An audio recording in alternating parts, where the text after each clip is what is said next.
Welcome to the MIT Mobility Forum. I'm Jinhua Zhao, Professor of Cities Transportation at MIT. This is the session 170 of the MIT Mobility Forum. The topic today is on the value of transit. Right. First of all, let me say a few words about the topic. If you're outside US, I think majority of the world, if you're outside US, you would think, of course, we need transit. We don't need a defense. But sadly, in the United States, we need to make a conscientious effort to explain to people why public transit is important. Right? For that, Jim Aloisi, Bhuvan Talluri, and three students working the last few years try to more substantively understand and quantify the value of public transit, using three cities, Chicago, Seattle, and San Francisco as example. And we also have colleagues from the three cities who are working with us, join us today as commentators. So now let me give the forum to Jim Aloisi to offer an introduction. Please, Jim. Thank you, Jinhua, and hello, everybody. So just a quick word about why we've done this work. We know how disruptive the 2020 pandemic was to transit ridership, but we sometimes, I think, forget how long that disruption actually lasted. It lasted well into 2021, maybe even a little bit beyond, as we experienced the first waves of the Delta and then the Omicron variants. So this was, especially in the US transit agency's perspective, ridership declines were not simply a result of the initial March 2020 shock. This was a behavioral response to an 18-month series of shocks and aftershocks. I think it's important to remember that. And the result has been a slow but steady recovery of transit ridership. Generally, it's plateaued in the 70–80% of pre-pandemic ridership levels, depending on the city. There may be reasons why it's currently plateauing. Reasons have to do with some of the post-pandemic effects of work from home, changed journey patterns and needs. But the reality is that across the United States, transit agencies, large transit agencies, have depended in a significant way on fare revenue for their operating budget expenses. Some agencies as much as 50%. On average in the US before the pandemic, it was about 33%. So fare revenue is a significant portion of what has historically funded operating budgets, and fare revenue remains down because ridership remains down. We here at the Transit Lab at MIT decided we would do something that would help transit agencies as they make their case to legislatures, to municipal leaders, to voters, that transit has a significant value that needs to be invested in and supported. There have been many reports that have attempted to quantify the economic impacts of transit, most recently a report by APTA that showed a return on investment of 5x. These economic benefits and often present differently depending on what you're assuming in the model that you're using. But overall, the outcomes tell the same story, right? Investment in transit reaps multiples and benefits that people can monetize.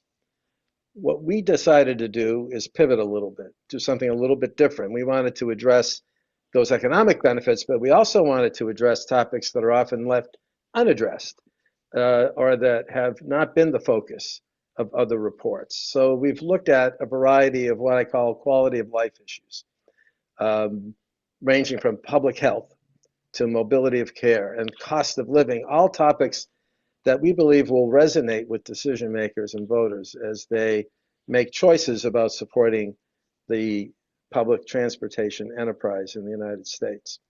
So our value of transit reports for Chicago CTA, San Francisco's Muni system, and King County Metro, Seattle, were meant to help cut through the rhetoric with data and insight and these fresh perspectives. And to those who question the role or even the necessity of public transit in a 21st century era of remote work, of electric vehicles and autonomous mobility, we wanted to say pretty clearly there is a significant and irreplaceable value to transit.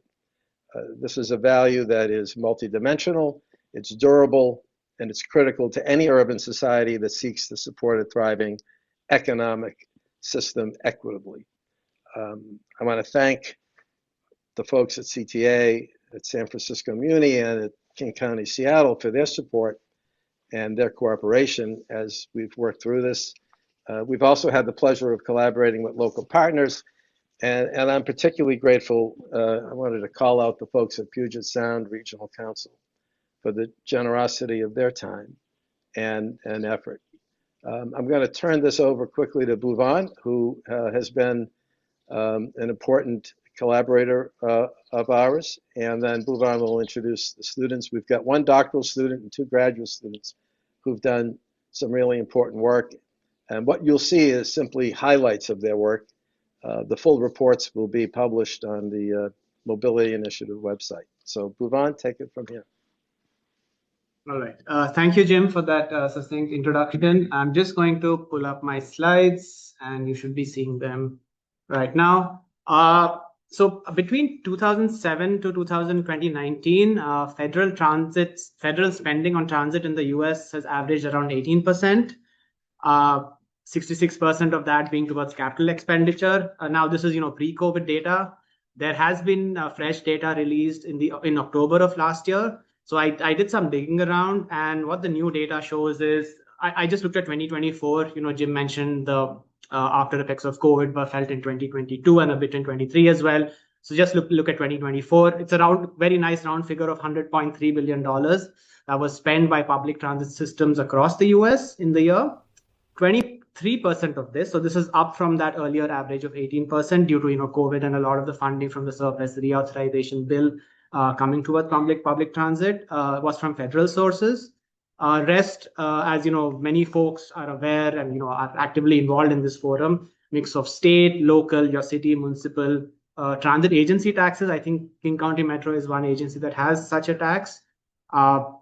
So yes, and out of this 100 billion, 71% or $71 billion was spent on system operations, your day-to-day operations and operating the systems. And 29% was on capital expenditures, upgrading the system. So the ratio hasn't changed much. It was 66% earlier on capital, but now it's moved a little more. If we look at just a deep dive into operating expenses, the federal share is very, very low, and most of it comes from state, local. Fare box revenue is 24%. That's the bar on the left. And taxes from local agencies is the lowest because very few agencies do this. If we move to capital expenses, this flips. Capital expenses for 2024, federal share is around almost 40%, and state, local taxes and fare box revenue is much lower. Local still, cities still do chip in a lot for capital expenses because I think a lot of cities see the value add of transit. So the sources here, and I'll probably drop it in the chat once I'm done with the slides, so folks can go and take a deeper dive into this. A lot of you may say, okay, but federal share does go a lot towards the smaller transit systems because they otherwise might not be able to stand up and function on their own, which as it should be. So I just did a separate cut. If we just look at the 6 largest transit cities, the 3 that are on this call: Seattle, San Francisco, Chicago, and Boston, New York, and Washington, DC. It does the share is much lesser. So it's 30% versus 38% for capital expenditure, and overall it's 19% versus 23%, but it's not huge. So even for the largest transit cities, there is federal share which is supporting the expenses that they have to meet day in and day out. Jim mentioned this APTA report. I'll again drop it in the chat. This just came out last month, and what the report says, the conclusion is $1 billion in transit investments sustained over 20 years. I think this is the important part. You can't do $1 billion this year, not invest for the next 3 years, and then again come back and do another $1 billion. So $1 billion in transit investment sustained over 20 years generates $5 billion in additional GDP annually. 3.5 billion of this $5 billion is due to improved mobility access, reduced congestion, lesser crashes, lesser vehicle car ownership costs and maintenance costs for people, safety and environmental improvement, and so on and so forth. And 1.4 billion is from direct spending impacts of this 1 billion, manufacturing new rail cars, maintenance, and other such things. So in effect, this creates or sustains 41,000 jobs and generates around $251 million in tax revenue. But I think the key takeaway is it's a 5x multiple, but this has to be sustained over 20 years. Otherwise, you can't have stop and go approach. And I encourage you to read the report. And I'll just sign off with this slide. So we've done these 3 cities. We first did Chicago almost a year and a half ago. And why I've shared these 3 is, it was not a simple copy paste of, hey, we've done this for Chicago. Let's just copy paste what we've done for Chicago for Seattle and San Francisco.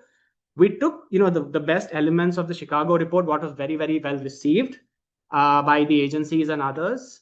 We implemented some of those for Seattle and San Francisco, but we had access to different data sets, different rider surveys. So, it was a very different approach. And geographically, the quirks and intricacies of the cities are very different. Seattle is very long and narrow. You have Interstate 5 running all the way through it. So we actually, for an example, we could model, traffic on Interstate 5. And if we reduce transit by 20% or 50%, how much more vehicular traffic and congestion would there be on I-5? Because, it gave us a great example to do that in Seattle. Chicago, not so much because it's much wider. And San Francisco, again, similarly, I-80 comes in, but then you just have US 101 going out of the city. So you don't really have an interstate cutting right across in a narrow space. So with that, I hope we'll be sharing the links to the report soon, and I'll pass it over to Seamus, who'll kick us off with Chicago. Thank you. Stop share.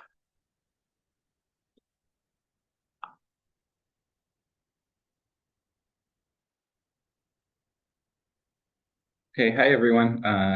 Thanks for having me. My name is Seamus Joyce Johnson, and I worked with Jim and the rest of the team on the Chicago report year and a half ago now.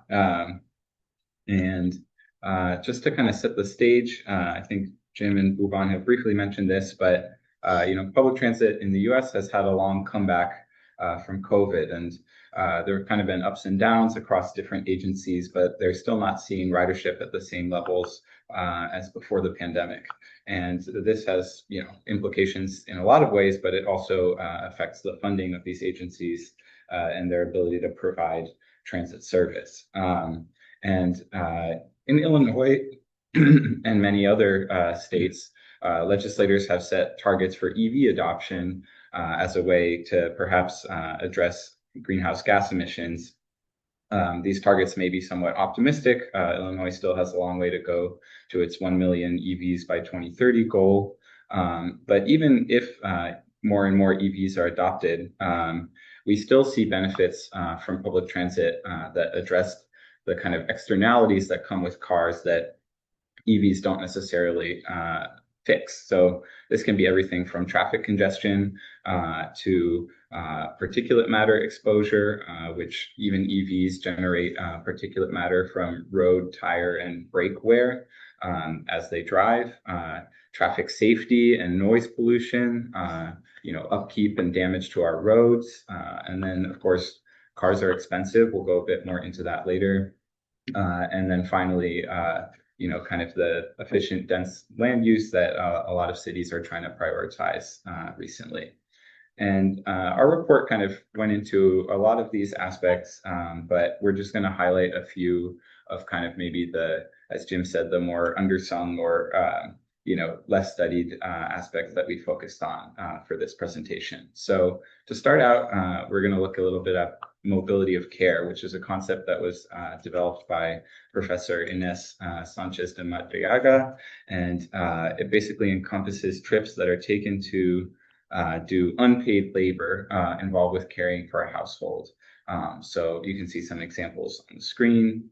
But an important takeaway that I think was not necessarily obvious to many of us before we began this research was that care trips in many cities, including Chicago, actually constitute a greater proportion of the overall trip breakdown than trips to work, which is often the subject of kind of traditional transportation planning. And of course, as you may have guessed, women do a disproportionate number of these trips. And so focusing on mobility of care is a way to also address gender inequity. And when we look at care trips in Chicago, we can see from previous surveys of travel data that They make up a really substantial portion of trips every day, and a lot of them are made on public transit. And as we can see in these breakdowns, again, those trips are mostly made by women and mostly made by low-income people. So transit really provides an essential service for trips that, without transit or with reduced transit, either may be more difficult to make or may not occur at all. And you can imagine how important it would be to, say, accompany an elderly parent to a doctor's appointment. Another aspect of public transit's social benefit is related to the economic and social burden of car ownership. So at the time of the report, the cost of owning a car in the US had risen to above $12,000 per year. It's a little bit lower now, but around the same level. And in Chicago, a vast number of people, partly because of the very extensive public transit service, are either do not own a car or are a one vehicle household. And most of these low car households, as we call them, are on the lower income end of the spectrum.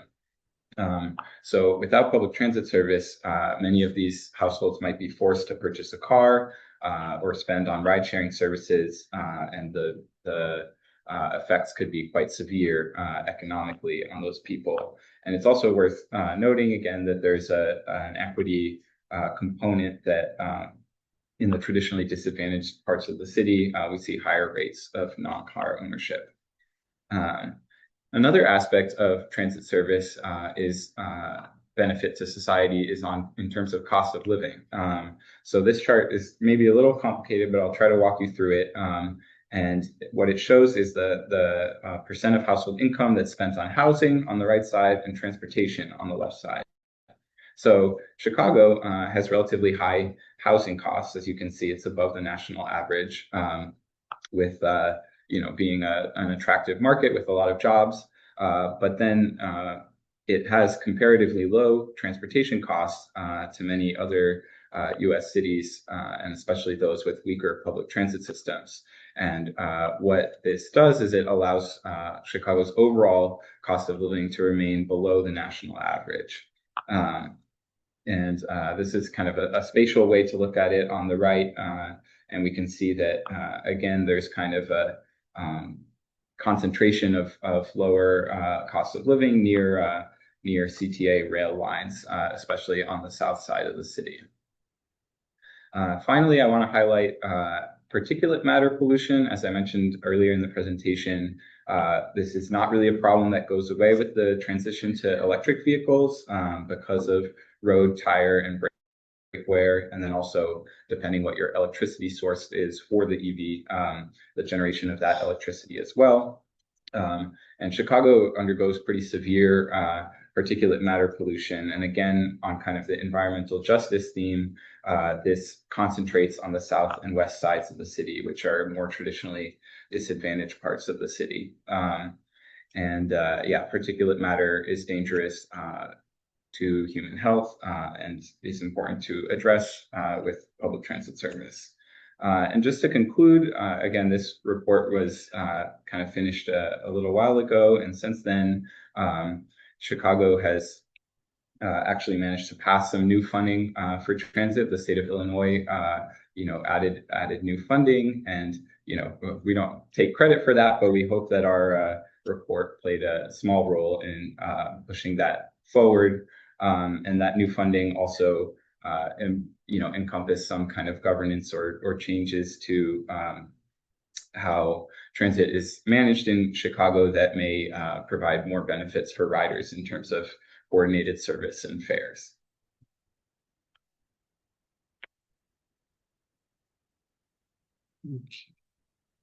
Lucian?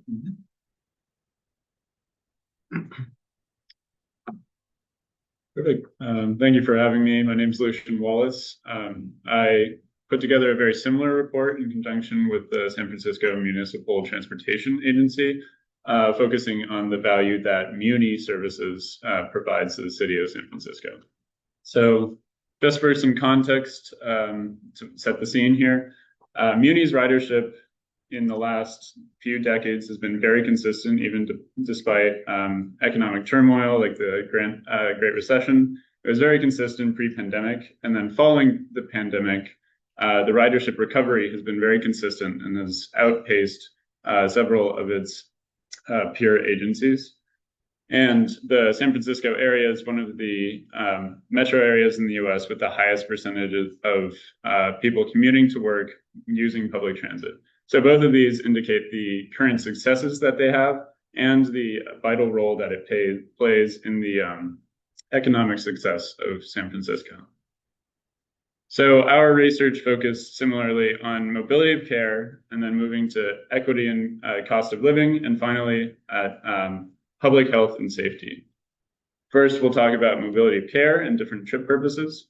So we similarly broke it down by all the trips in San Francisco originating or and ending in San Francisco. And you can see here that mobility care actually makes up the highest percentage of trip purposes. But when we look at just transit trips, it's even higher, and it actually makes up the majority of trips in San Francisco. So clearly, it is a very important trip purposes to recognize as we assess the success of our transit systems. So when we split all of these trips by mode, we see that transit makes up a significant percentage of the overall mode at 13%. But when we look at specifically mobility of care trips, that actually increases. So public transit clearly enables these trips in a way it doesn't, that is higher than other trip purposes. When we look at it at different levels of income, we see that high-income individuals actually use public transit less for all purposes, but low-income individuals tend to use it a little bit more, which implies that the existence of a robust transit system enables many trips, including mobility of care trips. When we look at gender trends, we see, as Seamus also pointed out in Chicago, that women tend to make a higher percentage overall of mobility of care trips. And so when we are developing a robust transit system to support these trips, it is also an important equity measure to both with regards to gender and with regards to income. Moving on to equity and cost of living. This chart will be rather familiar to you in the last presentation, so I'm glad I don't have to explain it because it's pretty complex. But as you move down this list, the metro areas are getting more and more expensive in overall housing and transportation costs. And you'll notice that San Francisco is rather low on the list, and it actually has the highest cost of housing in the country. But you'll also notice that the transportation cost is one of the lowest in the country. And so this is really highlighting the importance of Muni's transit services in reducing the cost of transportation, which also happens to keep the overall cost of living in San Francisco from being one of the highest in the nation. As we look at this spatially, you can see that the areas that have more transit usage, so in the lighter color, also tend to happen in the areas with lower transportation costs. So places that are able to take Muni more often are often faced with lower barriers to mobility. These areas are often found around areas with dense Muni service. And this figure, which shows the overall cost of living, reflects that this lower transportation costs in the downtown areas around downtown are often found with the areas of dense Muni service. So not only does this decrease the overall cost of living for these residents, but it actually increases economic mobility because all of the residents, the average resident in San Francisco gains access to nearly 600,000 jobs within a reasonable 30-minute commute on transit. Finally, speaking about public health, we focus similarly on particulate matter and traffic injuries. So as Seamus said, particulate matter is of particular importance to transportation because transportation causes a significant percentage of particulate matter emissions. And EVs are unlikely to solve this problem because they have not proven to produce less particulate matter than existing internal combustion engines. Transit, however, has been proven to produce less particulate matter by consolidating trips, and so it presents a much better solution to this problem. Similarly, traffic causes a significant percentage of injuries in the US, and public transit proves to be a much safer version of transportation than automobility. So this figure may seem a bit complicated, but the darker areas in the maps simulate or represent areas with higher levels of PM pollution, and the arrows overlaid highlight the prevailing wind patterns. So you'll notice in the right three figures that the winds are very consistent in San Francisco for 10 months out of the year. And what this does is that a lot of the PM pollution produced in San Francisco is actually blown in the wind into neighboring communities in East Bay, like Oakland. This is really highlighting the regional aspect of pollution. And so it means that the pollution made in San Francisco is not only pertinent to the citizens of San Francisco, but the overall metro area and Bay Area. So what we did to look at the impacts on traffic and traffic injuries is we simulated a hypothetical investment into public transit that would reduce the overall time people spend in transit. So think like smaller wait times or faster trains, essentially. And with a 10% reduction in overall time in transit, that is associated with a reduction of over 80 million vehicle miles traveled by private vehicles and roads. And looking at recent crash statistics, this would be associated with over 500 crashes prevented just by investing in transit, which would translate to over $50 million saved by the municipality just by investing further into existing transit systems. So to summarize, Muni's benefits range from enabling very vital, important mobility of care trips, especially for low-income and female residents, to reducing cost of living and increasing economic mobility at the same time, and finally to reducing the negative externalities that transportation causes. Thank you. Thank you, Lucian. Daniel?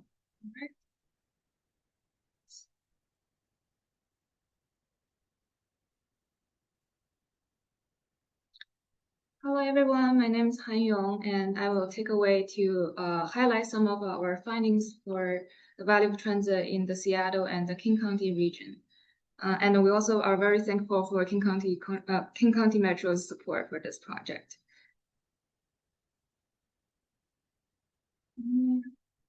So to start off, I will give you some context of the geographic. We'll study both the Seattle city and the King County, the county itself. The two regions are served pretty well by two agencies. Along with King County Metro, there's also a Sound Transit. And as seen in this graph, King County Metro, like most US agencies, also experienced this significant ridership shock during the pandemic. And this loss of ridership had led to significant operating budget deficit, and that's also part of the reason we started this project. And the goal of this project is to provide some evidence to show the value of transit with some post-pandemic data with the new travel behaviors. And the agenda of my presentation will be threefold. I will start out with a topic called Movement for All, and then I will also cover mobility of care, and lastly, I will cover economic costs of service change scenarios. So in terms of movement for all, we wanted to show that transit provides essential support for people who have limited travel alternatives. We start by analyzing the no vehicle ownership of the region from the ACS census data. As seen in this plot, starting in 2020, the portion of households without vehicles in King County has been increasing, emphasizing the reliance on transit. And in this map on the right, we can see that denser areas like Seattle, there's much higher no vehicle rate ownership, and even in areas like King County with in general high vehicle ownership and car dependence, the no vehicle ownership can reach about 50% of the population in like downtown core area.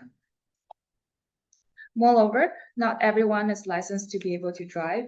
The figures here, based on the Puget Sound Regional Council's household travel survey represent the percentage of population without a driving license by age group and gender.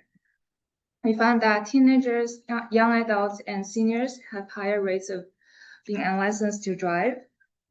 And when comparing between men and women, a higher ratio of women is unlicensed compared to that of men, particularly at older ages. And this means that without public transit, it would create a burden upon caregivers to chauffeur others around. Moreover, as women disproportionately make mobility of care trips, effective and accessible public transit is important to provide a reliable way to get around. And next, I'm also going to cover the topic of mobility of care. We also analyzed this through the Puget Sound Regional Council's household travel survey. So we first saw that care trips make up about 61% of all trips made, while work trips only account for 21%. And if we disaggregate this by income, we can see that lower income residents are also more likely to choose the lower monetary cost of transit. And if we compare the lower income and higher income graph, you can see that the lower income actually choose transit more, 4.4% more than the higher income group. And next, I want to shift gear to introduce how we analyze the cost of burden a city would experience under a 50% transit service cut. We first estimated the spatial impact of increased driving from mode shift based on headway elasticity and the replica link level volume data. So here we focus on the Seattle region for its dense traffic volumes. This map shows the AM peak and key links in downtown, Chinatown district, University District, as well as many major arterials in the northern and southern part of Seattle have shown larger stress with traffic increasing by more than 20%. And this is also the case for the PM peak as well. In terms of the temporal change, we see that major highways would also experience increased level of stress, especially during the peak hours. Here we show that during daytime busy hours, the Interstate 5 or I-5 highway would experience about 3 to 6% additional traffic, with 200 to 400 additional vehicles going through it hourly. And this is also the case for I-90, another major highway in the region. Next, in addition to estimating through elasticity, we are also grateful for Puget Sound Regional Council's support for their agent-based simulation model, Sandcast. With this model, we are able to project a change in VMT for driving in both Seattle and King County. And this would help us estimate additional vehicle operating cost for additional emissions and collisions. And with that, we can also calculate their cost in economic terms.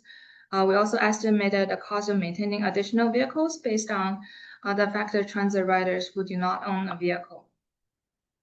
With this estimation, we found that the city of Seattle would experience a heavy burden of $132 million in annual costs, while King County would experience as much as $214 million due to the increase in driving behavior, environmental costs, and additional collision costs. And this value would also translate to a per household cost of $375 and $225 per year in the region. And I like this finding because this highlights that even though people may not they may not all rely on transit, they also have to share the burden if there is a transit service cut.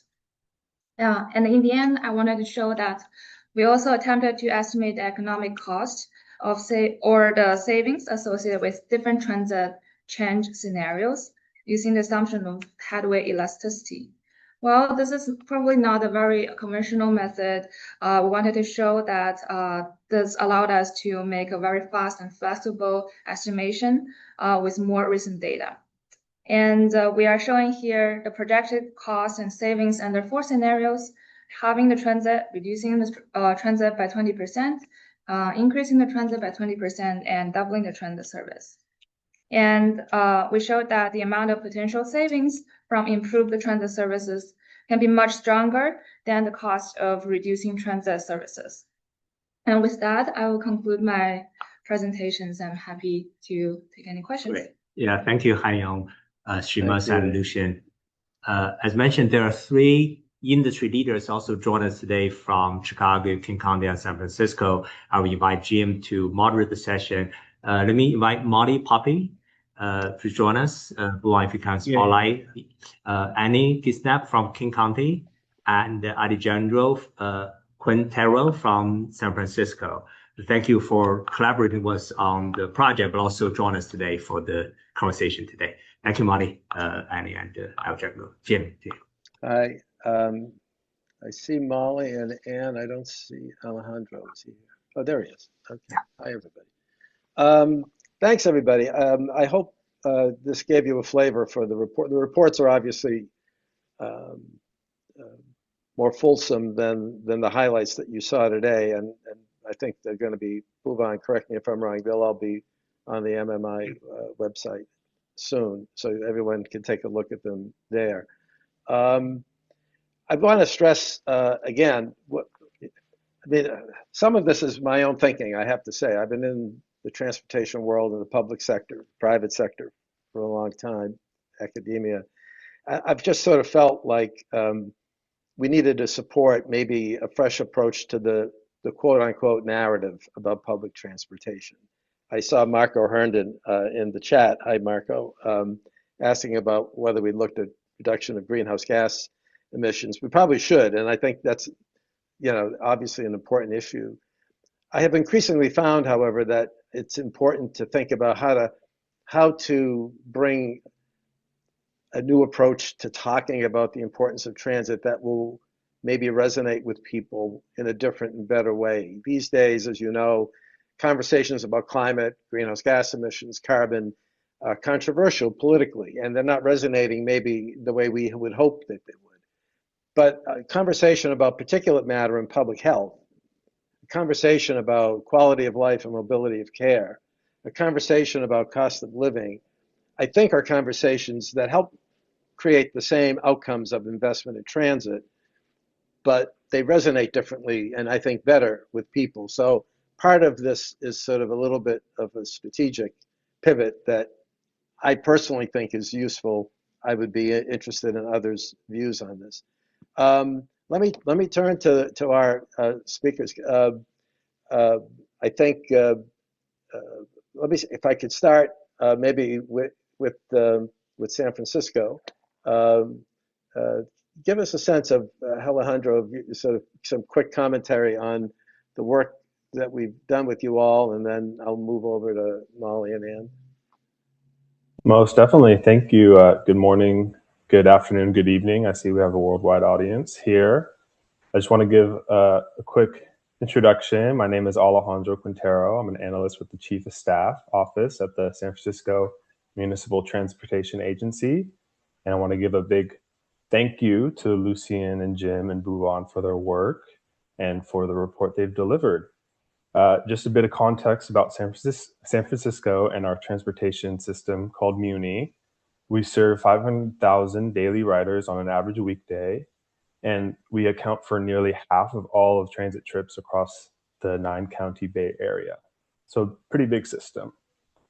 And as you may know, the SFMTA is facing a $307 million deficit. And over the past year, we've been working to identify solutions to reduce that budget. And our strong preference is to protect service, not cut it. But to do that, we need to make the case for Muni's value, like Jim was pointing out, and not just to the people who ride it every day, but to the broader public as well. And that's exactly what Lucian's report helps us do. A few findings that stood out to us was first, job access. Muni puts jobs within 30 minutes for a significant share of our riders, which offers a very concrete measure of the economic opportunity that people have access to when riding our system. Second, affordability. We saw that low-cost transit is a real asset in one of the most expensive cities in the country, and programs like Free Muni for Youth and other discount programs make that tangible in the long run. And third, it was really interesting to hear about the mobility of care work. Trips to medical appointments, childcare, and other essential needs is something we hadn't really formally quantified before, and this really matters when speaking to the public. From an agency standpoint, this work is immediately useful. We continue to communicate with the public constantly through outreach programs, campaigns, and advocacy.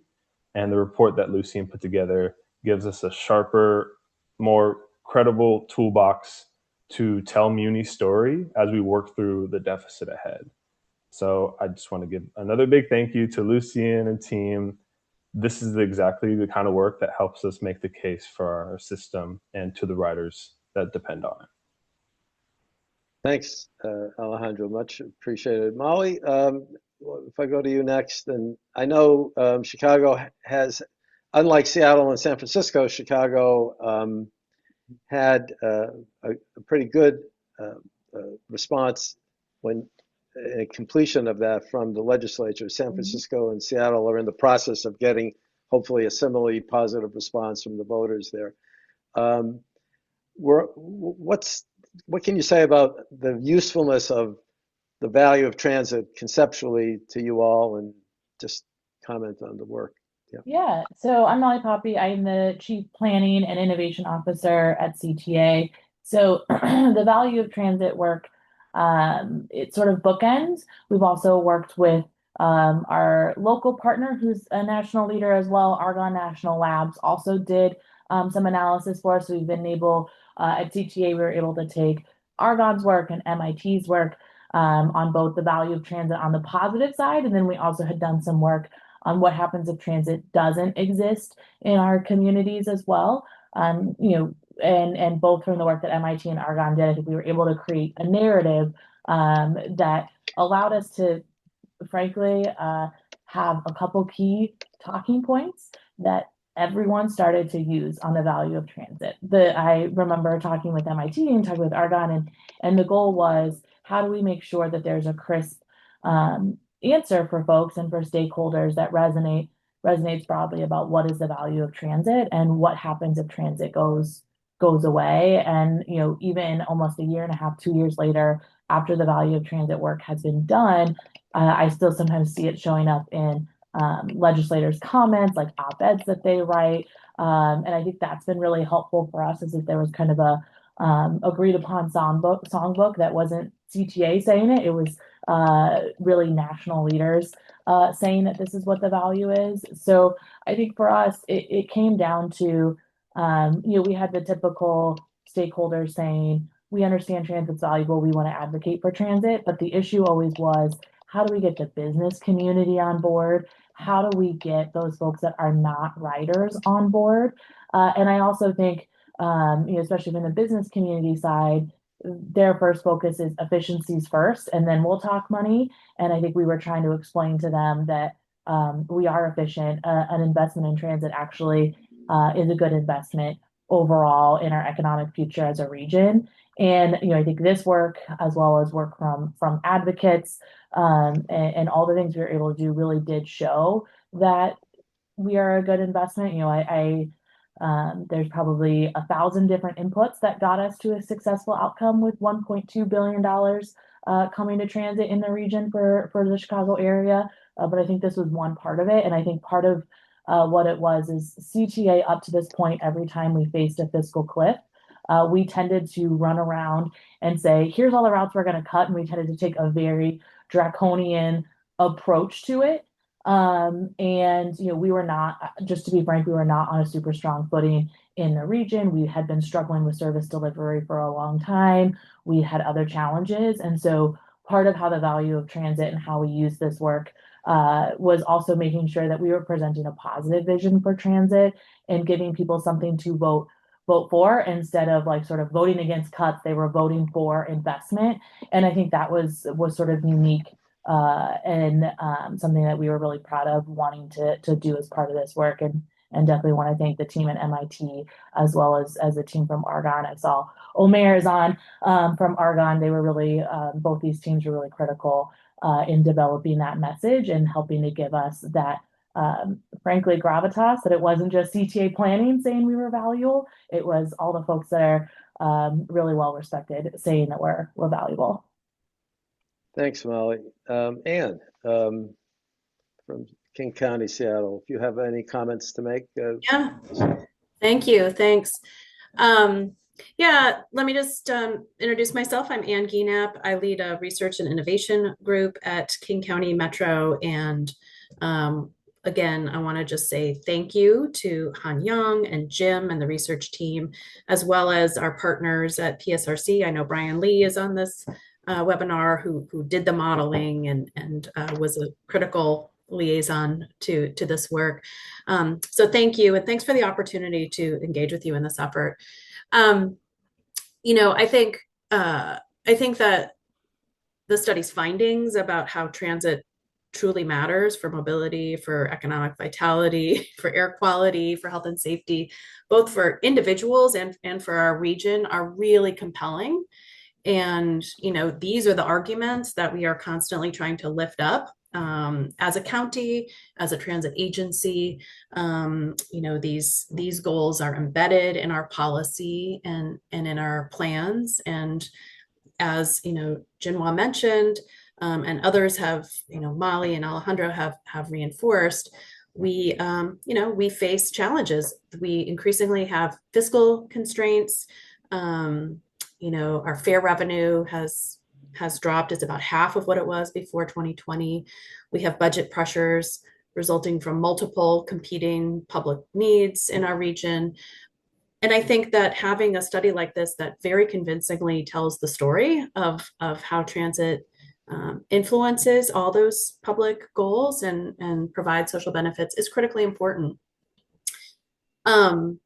You know, just a couple of things similar to the other agencies. You know, King County Metro is very much focusing on how do we continue to make transit affordable? How do we continue to ensure that everyone has access to assets and opportunities in our region? And how do we make it easy for people to use transit to meet their travel needs? And a couple of things really stuck out. I really appreciate the consideration and definition of care trips.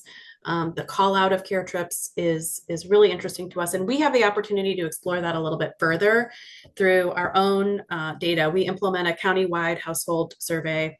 And if I just took a look at the survey data, and if we combine various categories, you know, trips to do errands, to get to medical or social appointments, social service appointments, or to take children to childcare or other activities, if we combine those into a single category of care trips, what emerges is that this is the most frequently reported type of trip. It's about 60% of our trips, so really consistent with what was found in the report, which is more than trips to fun and social activities and trips to get to and from work, each about 50% of trips. So I think that the report really compels us to look more deeply at our data and really understand who's making these kinds of trips. What, if any, other mobility options do they have or not have? What mobility barriers do they face?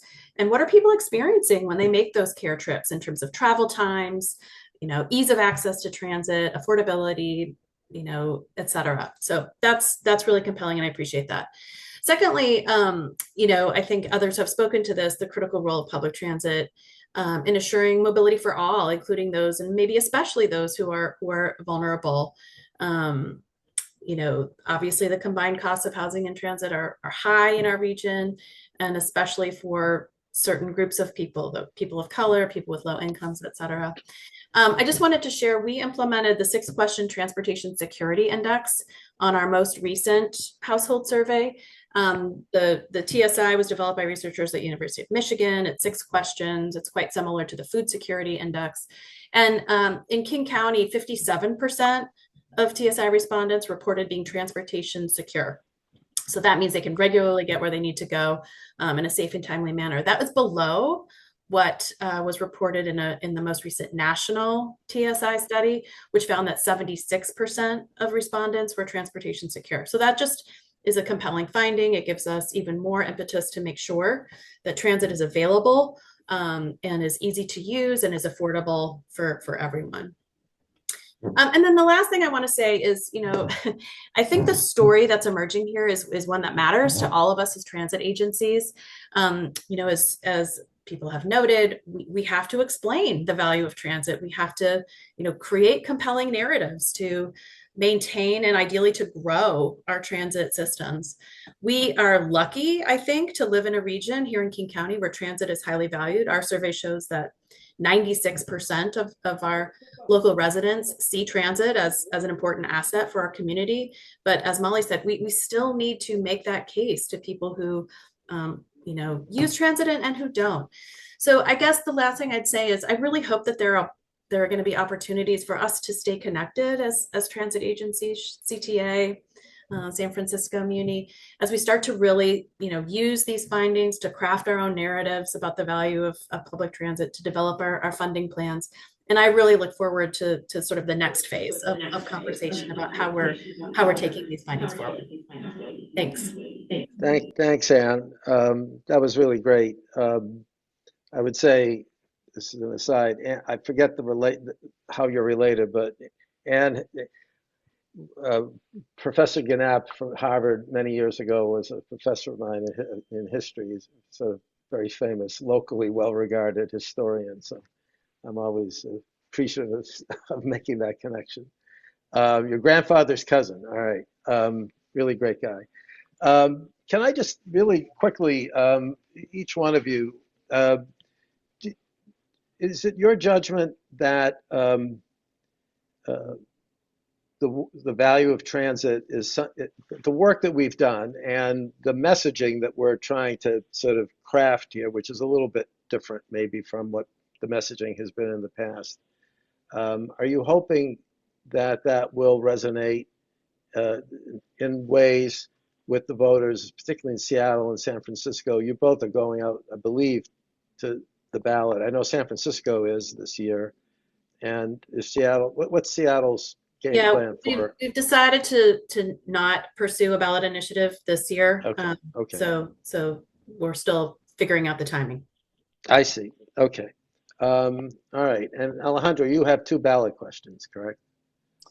Right. Yeah, we're going up to the ballot with a regional measure and a local measure. But I think, like you were saying earlier, people care about their pocketbooks, right? And so it was very, very important for us to start to calculate things that we hadn't calculated before, like the mobility of care, looking at the PM index, and focus on issues just like that, leaving the philosophical ideas and maybe our past education on the table for more robust and concrete evidence. Good. All right. Thanks. I guess, John, I'm cutting into your time. I apologize. Yeah. No worries. Many questions covering a wide gamut in the chat. I think I'll start with a question from Raga Medela. And the question is, does the MIT Mobility Initiative do research on the social impacts of transit and mobility? I really enjoyed the economic impacts and the mention of quality of life, but I'm curious how we can show that transit is also essential to high relational well-being, such as family ties, romantic relationships, community building, etc. Jim, I think I'm going to turn right to you because I know you have some thoughts on this. I don't know about transit and romantic relationships, but we actually are working. We have a student working on a project now where we're trying to make to demonstrate the connections between public health and public transit, and looking at a variety of factors that can make the case for a thriving urban public transit system being critically important to the public health of people in the city and region. So in that sense, yeah, we are taking a look at this. I think this goes back to my larger overarching point. I think we are trying to expand the way we think and talk about public transit. I'm feeling very passionate about that, John, because I have heard too many people, especially after the pandemic, why do we need transit? People are working from home. Why do we need transit? Electric vehicles are going to solve the carbon emissions issue. Why do we need transit? Autonomous mobility is good. It's like, we need transit for the reasons we're talking about today and more.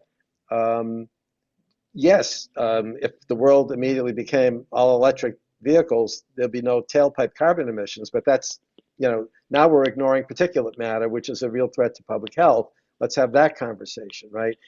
And as we know, work from home has sort of settled into a pattern. It doesn't mean people don't have journeys. It just means the journey patterns and the journey needs are different. So let's understand those differences and see how public transit can respond to that. So I have a strong view on this, and I think the work that we're doing in terms of public health, which I hope will get published sometime in May or June, will be the beginning of that effort. The other thing that we're doing, just for people on the Zoom to hear, we want to be part of the national conversation about surface transportation reauthorization. That is an issue that is percolating. I personally think that there'll probably be a continuing resolution, and that the actual next Surface Transportation Act will be undertaken in the next Congress.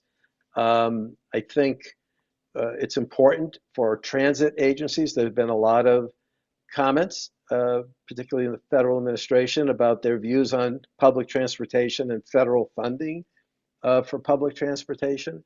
I think we have to be part of that conversation. And so at MIT, we are going to focus some effort on that as well, and hope that our transit agency partners and others who are interested in that dialogue will join us in thinking creatively about how federal funding, particularly federal for all modes, but particularly for transit, should be looked at going into the future, both where the federal money is coming from, because we know the gas tax is increasingly insufficient, but also how the money gets allocated and whether discretionary grant programs remain the right answer, or whether we should move to more block grant formula-based funding. That's a larger topic. I wanted to tease everybody with it because it's something that I'm hopeful that we'll get some traction with later this year. Excellent. I think we're at time. I maybe just to point out that Professor Kara Kokelman posted a very interesting report in the chat from NHTSA, which attempts to quantify the cost of motor vehicle fatalities and injuries. And I really feel like that is a very important component of this conversation. What we strive to do with the mobility system is to make it safe, make it clean, and make it inclusive. And it seems to me like there's a very powerful argument around safety in public transit that still feels like it's not necessarily coming out as much as it should be. So I'll leave it at that and turn it back to you, Chinua. Thank you, guys. Talk about the romantic relationship on the transit. At least now I know two personal examples. Michael Schiffer got married on the bus, and the WMATA chief met his wife on. So we write three reports here. So married on a train, Chinua, on a train. Oh, on a train. Okay. In Chicago. Thank you. Yeah. So we did 3 studies. Again, thank you, Chicago, San Francisco, and Seattle for supporting us to that. Obviously, we want to scale it up to other cities on that, right? For that, let me make 2 different points. The first one, methodologically, we underestimated the difficulty of replicating the study to another city. At the beginning, as Bhuvan mentioned, we thought we did one, right? We just use the same thing to the second city. It turns out each city has its own quirks, different data sources, etc. It does take effort. Secondly, to make the case for public transit is a public good. So if in the audience, any of you in any city saying, oh, MIT, can you help with our city? Please reach out, right? And we're happy to work with you on this so that we can present more powerful cases and collectively make the strong motivation for defending and supporting the long-term sustainability of public transit. Now, let me thank Marty and Jago joining us, and thank the research team, Lucien, Simas, Haiyang, Bhuvan, and Jim again. Everybody, thank you so much for delivering the research and for the presentation today.